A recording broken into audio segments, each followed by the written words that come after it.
మానస సరోవర్ యాత్ర ప్లాన్ చేస్తున్నారా? నమ్మకంగా సేఫ్ గా మీ కలల మానస సరోవర్ యాత్రని ట్రావెల్ టర్న్స్ తో నిజం చేసుకోండి. మరిన్ని వివరాలకు ఈ నెంబర్కు కాల్ చేయండి. నమస్తే రమగారు. నమస్తే జయ. రమగారు, నోములు వ్రతాలు వీటి మీద మనం ఎన్ని మాట్లాడుకున్నా కూడా ఇంకా కొత్త కొత్త ప్రశ్నలు వస్తూనే ఉంటాయి. ఎవరు చేసుకోవాలి, ఎప్పుడు చేసుకోవాలి, ఎలా చేసుకోవాలి, ఇంట్లో ఏదైనా సమస్య ఉంటే చేసుకోవచ్చా, చేసుకోకూడదు, ఇలాంటి సమస్యలు, ఇలాంటి సందేహాలు వస్తూ ఉంటాయి కదా. అసలు ఎవరెవరు చేసుకోవచ్చు అంటారు, ఏంటి? చిన్నపిల్లలతోటి కన్నిగౌరి నోములను పట్టిస్తారు. వివాహితలైన వాళ్ళందరూ నోములు వ్రతాలు చేసుకోవచ్చు. కొన్ని నోములైతే భర్తలు గతించిన తర్వాత చేసుకునేవి కూడా ఉంటాయి. కొన్ని రకాలైతే లక్షవత్తుల నోము అంటారా, ఆ లక్షవత్తుల నోము భర్తలు గతించిన కుమారుడు కోడలు కలిసి కూర్చుని మీ సంకల్పం ఈవిడి పేరుతోటి చెప్పి చేస్తారు. చాలామంది కనపడతారు అట్లా కూడా. సాధారణంగా వ్రతం అనగానే, నోము అనగానే సువాసిని వ్రతాలుగానే కనపడతాయి అవన్నీ. వివాహం అయిన తర్వాత అత్తవారిళ్లలో ఏ పద్ధతి ప్రకారం చేయాలో, మనం గోత్రం మారుస్తారు కదా, గోత్రనామాలు మారుతాయి. అత్తారింట్లో ఏముందో అవి నియమం. కొంతమంది పుట్టింట్లో ఉన్నవి కూడా చేసుకుంటుంటారు, మాకు అలవాటని, మాకు నచ్చిందని. ఇప్పుడు ఇదివరకు అయితే అట్లా ఉండేవాళ్ళు కాదు. అత్తవారింట్లో ఉంది కాబట్టి చేయాలి, మా పుట్టింట్లో ఉన్నా మా అత్తారింట్లో లేదు కాబట్టి మేము చేయం. అక్కడ ఉన్న విధానాన్ని పాటించాలి. ఏమీలా ఆ సంసారంలో ఉన్న పద్ధతిని ముందుకు తీసుకెళ్తాం.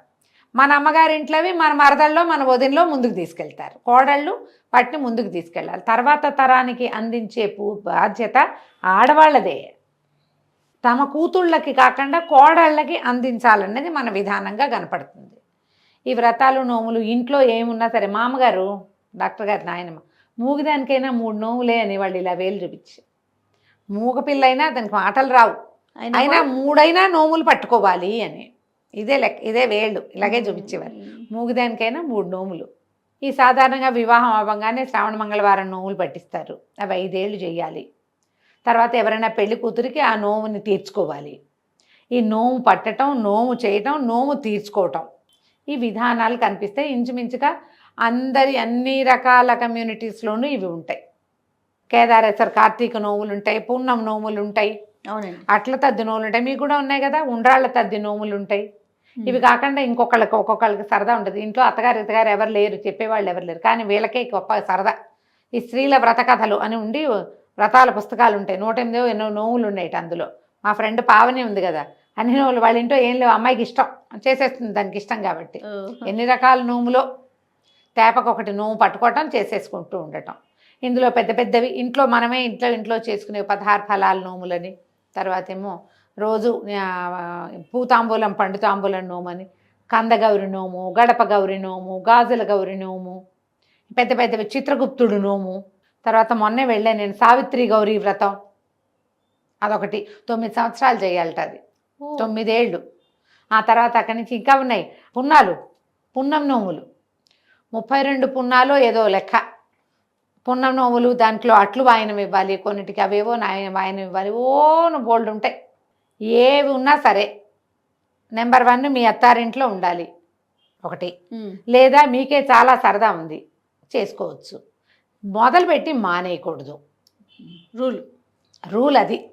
మొదలు పెట్టారా పూర్తి చేయాలి. పూతాంబూలం పండు తాంబూలం అంటారు. రోజు ఓ పువ్వు ఓ పండు ఎవరికైనా తాంబూలంలో పెట్టి ఇవ్వాలి. అదొక నోము. ఏడాది ప్రతిరోజు. ఒకవేళ 5-6 రోజులు కుదరలేదనుకో, బాకీలు ఉండిపోయినాయి అని ఒకే రోజు ఒక 5-6 ముత్తైదులు చూసుకుని పండి ఇచ్చేస్తారు. పాత నోములు ఉన్నాయండి, లెక్క ఉండిపోయిందని తీర్చుకుంటారు. అలా కూడా చేస్తారు. ఈ ఉద్యోగస్తులు పిల్లలు వీళ్ళు ఆదివారం నాడే బుట్టపుచ్చుకుని వెళ్ళిపోయి ఒక 5-6 ఇచ్చేసి ఈ వారం రోజుల్లో ఇది తీర్చుకుంటారు బాకీలు. పట్టచ్చు, 16 ఫలాలు పట్టుకోవచ్చు. ఏ బోల్డ్ అన్ని ఏవి కావాలన్నా చేసుకోవచ్చు. వీటిలలో సాధారణ నియమం నేను చెప్పా కదా, ఒకటి ఇంట్లో ఉండటం, లేదా మీకే సరదా ఉండి చేయదలుచుకుంటే మానేయకుండా పూర్తి చేసుకోవాలి. ఈ నోము తీర్చే విధానం ఆ కథల్లోనే చివరి చెప్పబడిన ప్రకారం చేసేసుకుని దాన్ని ఫినిష్ చేసేయాలి. ఎందుకు చేయాలి ఇలాంటివి అడగకూడదు. ఎందుకు చేయాలి అని అడిగితే అసలు మొదలెందుకు పెట్టాలి అని అడగాలి మేము, అంతే కదా. కాబట్టి ఇలా వెళ్ళటం. దీనికి ఏంటంటే రథసప్తమి నాడు లేదా శివరాత్రి నాడు ఈ కథ అక్షింతలు వేసుకుంటారు. ఈ నోము చేసుకుంటాను అని సంకల్పం చెప్పుకుని అక్షింతలు వేసుకుంటే ఆ నోము పట్టుకోవచ్చు. సాధారణంగా ఒకటి రథసప్తమి, రెండోది శివరాత్రి. ఈసారి ఏమైందంటే ఇప్పుడు మనం గురుమౌఢ్యంలో ఉన్నాం. మన నవంబర్ ఎప్పటి నుంచో ఈ ఫిబ్రవరి 17-18 తారీఖుల దాకా మూఢం ఉంది కాబట్టి మూఢంలో నోములు పట్టడానికి వీల్లేదు కాబట్టి ఈసారి రథసప్తమి శివరాత్రి రెండు గురుమౌఢ్యాలు శుక్రమౌఢ్యమి ఈ మౌఢ్యమిలో ఉన్నాయి కాబట్టి ఇప్పుడు పట్టట్లేదు పట్టక్కర్లేదు పట్టకూడదు అని పెద్దవాళ్ళు ఎవరో చెప్పారని నేను 10 మంది దగ్గర విన్నా. ఏమండి వాళ్ళు వద్దన్నారు చేసుకోమంటారా అని నన్ను అడుగుతారు. అమ్మ పురోహితుల కంటే మనకెట్లా ఎక్కువ తెలుస్తుంది, వాళ్ళు వద్దంటే ఊరుకోండమ్మా, తర్వాత ఎప్పుడో పట్టుకోవచ్చు, మీదటికి పట్టుకోవచ్చులేండి, ఉన్న నవ్వులు పూర్తి చేసుకోండి అని చెప్పా కొంతమందికి ఆన్సర్. వాళ్ళు వద్దంటే నాతో అవుననిపించుకోవాలని. ఇప్పుడు వెసులుబాటు ఉంది, ఇప్పుడు కుదురుతుంది. వచ్చే సంవత్సరం అమ్మాయి ఎవరో చెప్పారు వచ్చే సంవత్సరం బేబీని ప్లాన్ చేస్తోంది, అందుకని నేను ఇప్పుడే పట్టేసుకుందాం అనుకున్నానండి, మా వాళ్ళు వద్దన్నారు. మరి వద్దంటే మానేయాలి తల్లి. మన శివరాత్రి కూడా మూఢంలోనే పడింది కదా, ఇది అవ్వాలి. మాఘం వెళ్తే కానీ మౌఢ్యం పూర్తి కాదు. వచ్చే సంవత్సరం పట్టుకోవచ్చు. ఏదైనా సరే మొదలు పెడితే పూర్తి చెయ్యండి. మధ్యలో ఏదైనా ఇబ్బంది వచ్చినా కూడా మళ్ళీ ఆ తర్వాత కంటిన్యూ అక్కడి నుంచి ఆపుకో. అమ్మ మనకి ఆడవాళ్ళకి నెలలు వస్తాయి, ఏ ప్రెగ్నెన్సీలో రావచ్చు, పురుళ్ళు రావచ్చు, మైలలు రావచ్చు, మళ్ళీ పట్టుకోవాలి. మైల్లో చెయ్యొచ్చా అని అడక్కండి. జాతా శౌచం, మృతా శౌచం, మీ పీరియడ్స్, ఇవి ఇంపార్టెంట్. ఇంట్లో మా చుట్టాల పిల్ల పెద్ద మనిషి అయింది అంటే ఆ అమ్మాయిలు ఎవరైనా పిల్లలైనా పెద్దవాళ్ళైతే మీకేం మైలలు ఉండవు. ఏ ఇంట్లో పిల్ల పెద్దదైందో ఆ ఇంట్లో వరకే ఇక తప్పిస్తే ఆ ఇంటి వాళ్ళ కజిన్స్కి వాళ్ళకి ఉండదు. కానీ మీ ఇంటి పేరిట వాళ్ళు పోయి మీ ఇంట్లో పెద్దవాళ్ళు పోతే మాత్రం మీకు తప్పదు, మీరు చేయకూడదు. అప్పుడు ఇంకా శ్రావణ మంగళవారాలు అవి కూడా చేసుకో, పనికిరాదు. మీ అశౌచాన్ని మీరు ఎవరు మీ కమ్యూనిటీలో ఎలా పాటిస్తారో ఆ విధానాన్ని తెలుసుకుని అవలంబించండి. మీరు మీ విధానం ఒకటి, బ్రాహ్మణులు అడిగితే వీళ్ళు ఇంకోటి చెప్తారు. మీరు యూట్యూబ్లో కొట్టారనుకోండి 30 మంది అక్కయ్యలు 350 సలహాలు ఇస్తారు. మీరేమనుకోకండమ్మా, నేను ఇది వెగటుగా ఉండి ఈ మాట చెప్పాల్సి వస్తుంది. ఇప్పుడు నా కమ్యూనిటీ ఒకటి కదా జయ, నేను ఒకటి పాటిస్తా, నీ కమ్యూనిటీ వేరు, నువ్వు ఒకటి పాటిస్తావు. నేను చెప్తూ నిన్ను పాటించమని అంట న్యాయమేనా? అసలు తప్పు కదా.